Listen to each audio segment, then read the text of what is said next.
Alright friends, welcome back to another video, and in this video I wanted to share my journey on Fiverr. Recently I created an account on Fiverr and created these different gigs. So first of all, let me go through each gig. This one is full stack development. This one is teaching Laravel from basic in 30 days.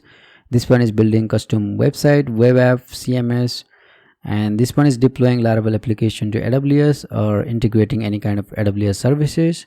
This one is fixing bug regarding PHP, Laravel View, Inertia and Livewire. And the final one is building SaaS app for any kind of businesses.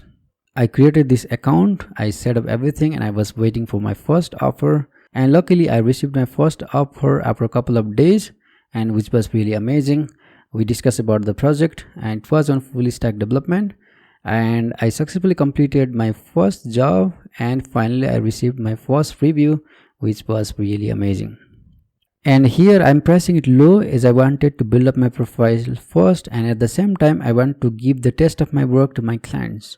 And for those who are interested on any of these gigs I'm offering, or have your own unique requirements and want me to work with you, then you can simply contact me. I will put my profile link on the description box below. And this is just the beginning. I will also update about my journey later on. So let's see how this goes. So thank you everyone for watching. Have a great time. I will see you on the next video.